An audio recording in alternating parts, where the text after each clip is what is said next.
Good day, everyone. So, we are here to discuss the science and technology timeline that connected to our degree or to our field or craft. So, let's begin. Dactyloscopy, fingerprint identification dates back several centuries to ancient China around 300 AD, when fingerprints were used as evidence in theft trials.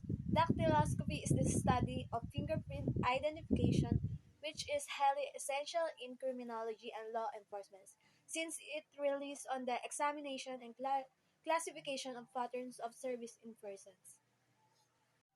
So the next one is gunpowder. Alchemists discovered the technology in the 9th century CE during their quest for a life-extending elixir. The key ingredient, saltpeter, had been in use by this same culture since the late centuries BCE. For medical purposes, it was found to be incendiary and immediately applied to welfare. So this is a great value of positive way as used in firearms and further connected in the gun weapon, and notably the function is the ignition to provide explosion to a gun, and obviously it is a very important to our respective public servant for their operation.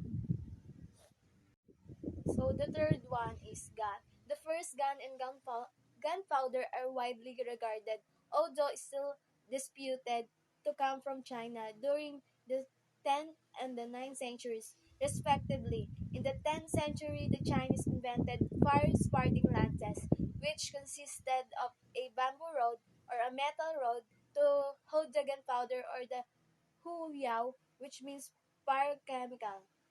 So, where it should be utilized patriotically in reference to the particular authorities to which they belong and in relation to the criminology lessons supplied by the school.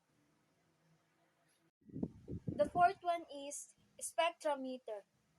Newton's prism experiments were pivotal in the discovery of spectroscopy, but the first spectrometer wasn't created until 1802, when William Hyde Wollaston improved upon Newton's model.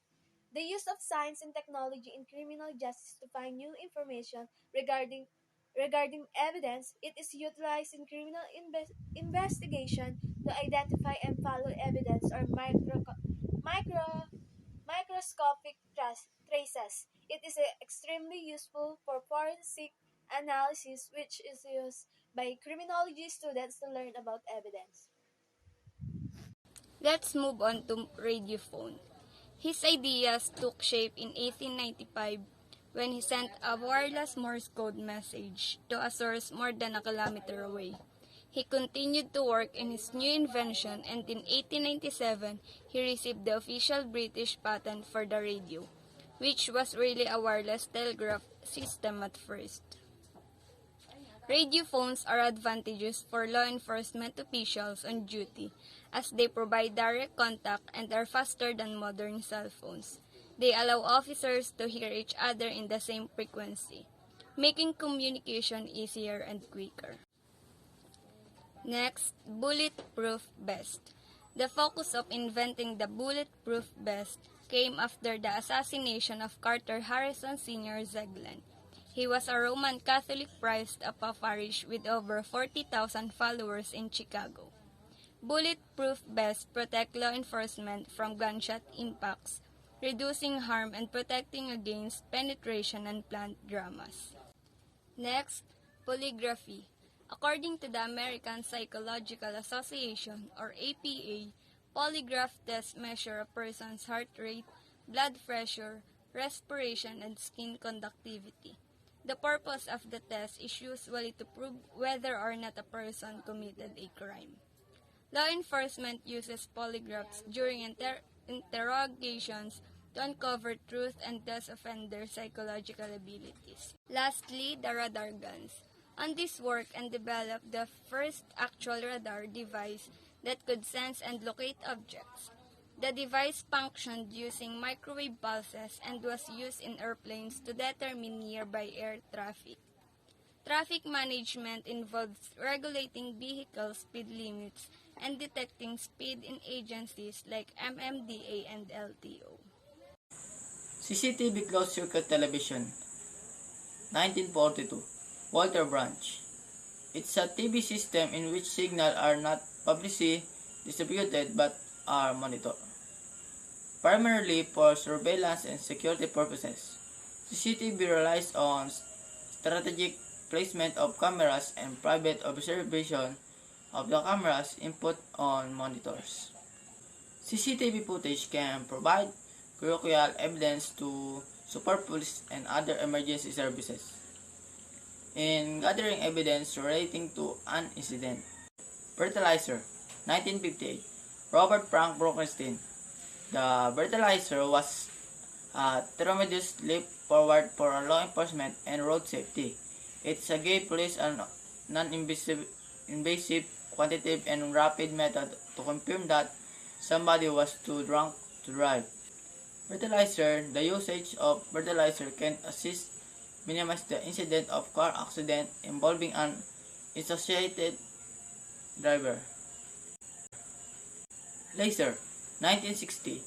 Theodore Miemin. Lasers work by adding energy to atoms, molecules, so that they are more in a high energy, excited state than in someone lower energy state. This is known as population inversion. Laser traffic enforcement solutions are intended to assist officers in detecting vehicle speed and activity. It addresses handheld laser, laser sensors, and camera laser. GPS tracking device, 1972. Roger L. Easton. It was originally designed to acquire, locate military transportation technology across the globe and improve upon previous investigation system. GPS tracking device technologies aid in tracking of police fleet cars, investigation, target, contraband, and highly valued property. TASER. TASER is an acronym for Tom A. Swift Electric Rifle. The Tom Swift book about an inventor of amazing gadget were a childhood favorite of Cover, and is a brand name for the device, which is manufactured by Taser International. This unlethal weapon is advantageous technology that used for reduction in injuries of an arrested offender, used by the prime mover, and this technology prevent the possibility of injuries and save lives every day by using in operation rather than using a gun. DNA, the first use for biological identification. Dr. Jeffries first used the techniques in April 1985 to solve a complex immigration issue that ultimately reunited a young boy from Ghana with his family in England. The forensic scientists can compare DNA found at the crime scene. For instance, the blood of a suspect and their hair can be used as an example to identify the suspect. This is used just like polygraphy and dactyloscopy for criminal justice. And the last, the Automated Ballistic Identification System, or ABIS. In order to provide law enforcement professionals with the ability to use digital computers images of ballistic evidence and to assist crime laboratories with a growing number of firearm-related crimes. This is scope of learning of criminology student of foreign ballistic, and it relies on a system wherein all evidences gathered such a bullet in actual scene of firearms. The scientific invention uses specialized 3D microscopy to capture the marks left by the battle of firearms when it's shot. And that's all for Activity 3. Thank you for listening.